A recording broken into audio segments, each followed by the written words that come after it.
Hello and welcome to Parley's Third Board Tips at 10. My name is Katie Casson and this is my daughter Kay Aloha, and today we're going to teach you how to make coffee filter wreaths. Okay, here's what you'll need to make a coffee filter wreath. You'll need a styrofoam ring, and you can use the sharp edges or even a ring with round edges. This one is 12 inches round and this one is 15 inches. Just depends on how big you want to make it. Also depends on how many coffee filters you'll need. For the big one, you'll need about 400 to 500 coffee filters. For the small one, about 300 to 400 coffee filters. We got these at Costco, and I would say get extras, that way you have them to fill in the gaps. Yeah. You'll also need plenty of hot glue sticks, thread, scissors, and then to poke the hole for the thing, you'll need either a crochet hook, a thin crochet hook, a large sewing needle, or an ice pick. And that's it. So the first thing we're going to do is start with the styrofoam wreath, and we're going to poke the hole so that we have the hook to hang our wreath. So I always start from the inside, and then I go straight in with the ice pick and go straight up, so it's come straight through. Then I'm going to take my crochet hook and go back into that hole that I just made from the top down. And the reason for doing this is so that I can bring a loop to the top. So I take my string and pull it through with a loop, and then I can tie a knot down here at the bottom, and I have a very clean loop here at the top. Once you have the loop on top of your wreath, then you'll want to start folding all your coffee filters. This is the most time-consuming part because you'll have to fold hundreds and hundreds of these coffee filters. So this is probably the best time to put on a good movie or chit chat with your friend, because what you'll want to do is you will want to separate all of your coffee filters into individual layers. Once you have a single layer, you'll fold it in half, like that. Then you'll fold it in half again, and then you'll fold it in half again. So a total of 3 folds. And like I said, you'll end up with 300 to 400 of these coffee filters. Once you have all of your coffee filters folded, then you can start gluing them onto your wreath. And what I like to do is I like to start from the inside, work my way to the front, and then end with the outside of the wreath. So how I do this, and there are many ways you can do this, I grab a single coffee filter and I fold it right at the crease between the wrinkle side and the straight side. So it kind of looks like that. Once I have it folded, I'll grab my hot glue gun. Once it's preheated and ready to go, also just be super careful because it's very hot. It's very hot. I first do a little dollop in between the first fold of the coffee filter. Then I do a zigzag of hot glue gun. And then I'll stick it onto the wreath. So it kind of has a little tag like that. Then you'll do the same thing, single coffee filter, fold at that crease, do a dollop of hot glue on the inside, zigzag down, but this time I like to create a wall of the coffee filter. So it's like that. Once you have a wall, we'll do the same thing.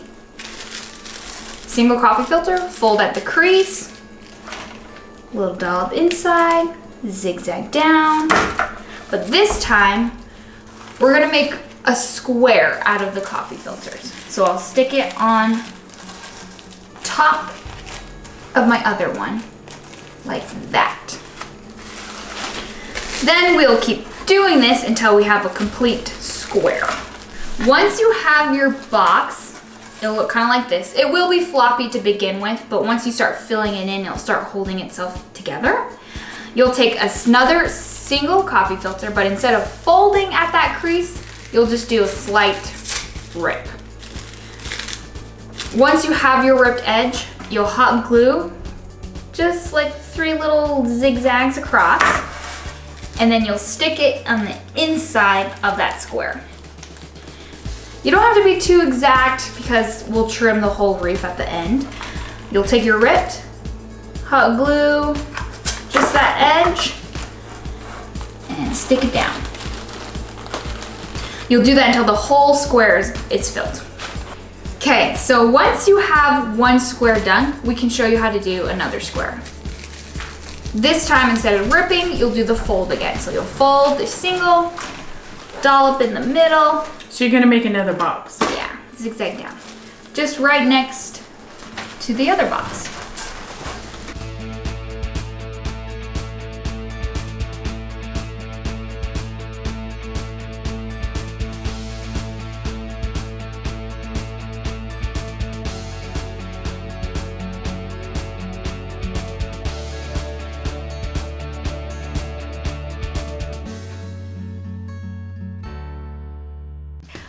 Once everything's filled in, you'll kind of have like a little section like this to end with because it might not end in a perfect square. So I'll show you how to finish it up. Kind of doing the same thing. Putting them in, making your own little square.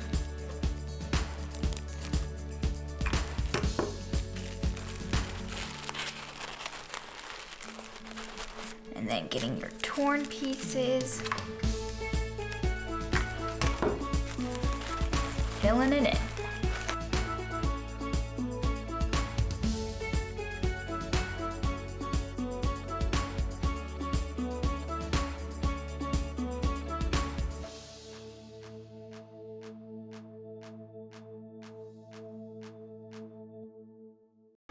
Once your wreath is pretty much filled all the way around, you will notice there will be some kind of gaps.